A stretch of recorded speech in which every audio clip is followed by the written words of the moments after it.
उस सब परिश्रम से जिसे मनुष्य धरती पर करता है उसको क्या लाभ प्राप्त होता है। एक पीढ़ी जाती है और दूसरी पीढ़ी आती है, परंतु पृथ्वी सर्वदा बनी रहती है। सूर्य उदय होकर अस्त भी होता है और अपने उदय की दिशा को वेग से चलता है। वायु दक्षिण की ओर बहती है और उत्तर की ओर घूमती जाती है। वह घूमती और बहती रहती है और अपनी परिधि में लौट आती है। सब नदियाँ समुंदर में जा मिलती हैं तो भी समुंदर भर नहीं जाता। जिस स्थान से नदियाँ निकलती हैं उधर ही को फिर जाती हैं। सब बातें परिश्रम से भरी हैं, मनुष्य इसका वर्णन नहीं कर सकता। ना तो आंखें देखने से तृप्त होती हैं और ना कान सुनने से भरते हैं। आमीन। खुदा की स्तुति हो। परमेश्वर का धन्यवाद हो इस सुंदर वचन के लिए। इस वचन को लिखने वाला राजा दाऊद का बेटा सुलेमान, जो बहुत ही बुद्धिमान अपने समय में रहा, कि उससे बुद्धिमान ना तो पहले कभी कोई हुआ और ना ही उसके बाद कोई हुआ।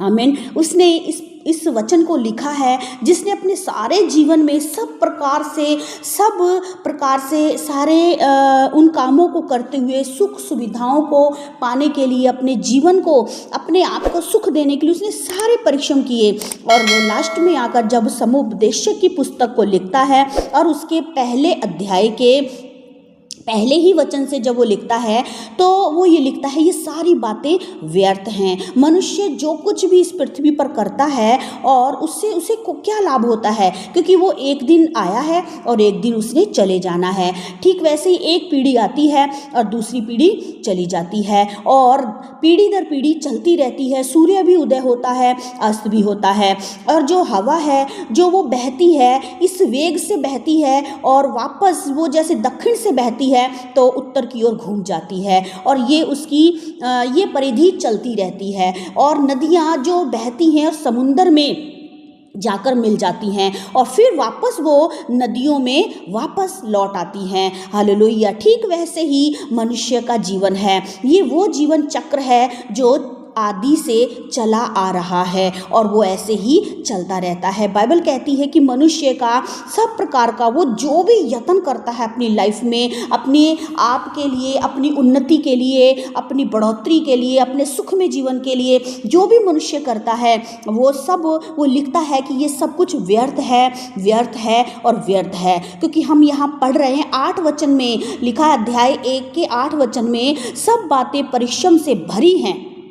आमीन। सब बातें परिश्रम से भरी हैं, मनुष्य इसका वर्णन नहीं कर सकता। ना तो आंखें देखने से तृप्त होती हैं और ना कान सुनने से भरते हैं। यहाँ पर प्रभु के वचन में वो बहुत ही अच्छी और प्रभावशाली जो बात वो लिख रहा है। और इसके लिए अगर हम आगे जाते हैं समुपदेशक की पुस्तक अध्याय 5 के 18 वचन में, वो जब ये अपने जीवन में सब कुछ करके देख चुका है और उसका जो अनुभव है वो हमें बता रहा है।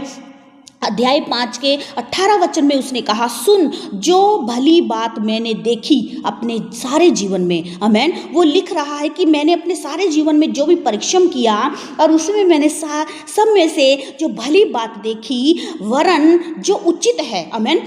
उन भली बातों में से भी और भी कोई जो उचित बात है वो क्या है? वह यह है कि मनुष्य खाए और पिए और अपने परिश्रम से जो वह धरती पर करता है, अपनी सारी आयु भर जो मनुष्य ने उसे दी है, आमीन, हालेलुया, जो परमेश्वर से उसको मिली है, उस आयु भर वह जीवन जो उसको उसके पिता से, उसके बाप दादों से, जो मनुष्य से उसको जो शरीर जो जीवन मिला, वह लिखता है कि अपने परिश्रम से जो वह धरती पर करता है, अपनी सारी आयु भर में परमेश्वर ने जो उसको दी है सुखी रहे। आमीन, हालेलुया। जो उसको जन्म मिला इस दुनिया के अंदर, वो लिख रहा है वो क्या करे, खाए पिए और अपने सारे जीवन में धरती के ऊपर, हालेलुया, अपनी सारी आयु भर जो परमेश्वर ने उसको दी है सुखी रहे। ये सबसे ज़्यादा आशीष वाला जीवन है। आमीन। इसको कहते हैं आशीष में लाइफ। हालेलुया।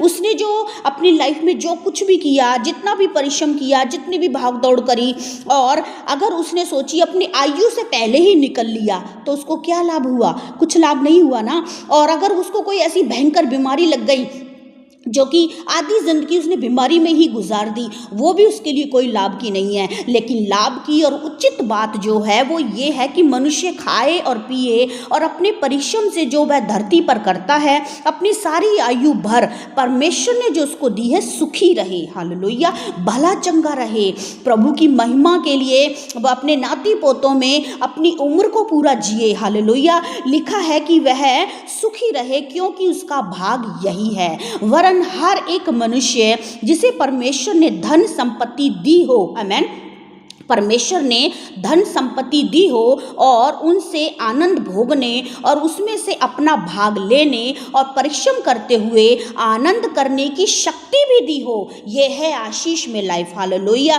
कि अपनी उम्र पूरी जिए और जो भी खुदा से उसको आशीष मिली है धन संपत्ति की, बाल बच्चों की, उसमें वो सुखी रहे और अपनी पूरी जिंदगी को जिए और उसके पास क्या हो, शक्ति भी हो, उसके शरीर में शक्ति भी हो, सामर्थ्य भी हो कि वो परमेश्वर की क्या लिखा है, हम इसे फिर से पढ़ेंगे। वरन हर एक मनुष्य जिसे परमेश्वर ने धन संपत्ति दी हो और उनसे आनंद भोगने और उसमें से अपना भाग लेने और परिश्रम करते हुए आनंद करने की शक्ति भी दी हो, आमेन, खुदा की स्तुति हो।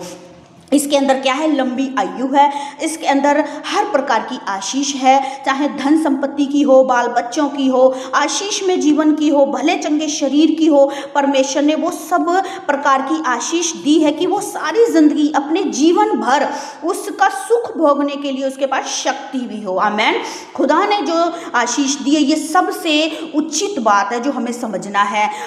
आगे लिखा है, यह परमेश्वर का वरदान है, आमेन, ये है परमेश्वर का वरदान जो हम पढ़ रहे हैं कि जीवन भर, आमेन, जीवन भर मनुष्य खाए पिए और पृथ्वी पर अपनी सारी आयु भर परमेश्वर की महिमा करे और जो खुदा ने उसको दिया है, बाल बच्चे दिए, घर दिया, परिवार दिया, धन संपत्ति दी, इज्जत दिया, आदर दिया, सम्मान दिया, जीवन दिया, इसमें परमेश्वर ने उसको सामर्थ्य भी दी, शक्ति भी दी कि वो अपने जीवन भर परमेश्वर का धन्यवाद करता रहे और अपने परमेश्वर के साथ में इस जीवन को आनंद से, सुख से जीने पाए, आमेन। लिखा यह परमेश्वर का वो वरदान है, इस जीवन के दिन उसे बहुत स्मरण न रहेंगे, हालेलुया, क्यों? क्योंकि परमेश्वर उसकी सुनकर क्या करेगा, उसकी प्रार्थनाओं को सुनकर उसको आनंद में रखेगा, हालेलुया। इसीलिए उसको अपने जीवन के बीते हुए दिन बहुत जो हैं वो उसको इतने ज़्यादा स्मरण नहीं रहेंगे क्योंकि हर दिन परमेश्वर उसको आनंद में लेके चलेगा, हर दिन उसको उसके हर दिन के जीवन के अंदर परमेश्वर उसको सुख में, आनंद में और बरकतों में और शांतिमय जीवन में रखेगा। ये है सबसे उचित बात समझने वाली और ये है परमेश्वर का वरदान और ये है आशीष में जीवन जो खुदा हमको देता है। इसलिए इम्पोर्टेंट बात यह है कि मनुष्य क्या करे, मनुष्य अपने सारे जीवन में, हालेलुया, खाए पिए और अपने परिश्रम जो वो कर रहा है अपनी सारी आयु भर में परमेश्वर की महिमा करे और खुदा के साथ सुखी रहे, आमेन, प्रभु की स्तुति हो, आमेन। इसीलिए इम्पोर्टेंट बात यह है कि अपनी सारी आयु भर जो परमेश्वर ने उसे दी है सुखी रहे क्योंकि उसका भाग यही है, यही खुदा की ओर से उसके लिए वरदान है और उसके लिए बड़ी आशीष है और उसके लिए एक बहुत बड़ा तोहफा है खुदा की ओर से, आमीन।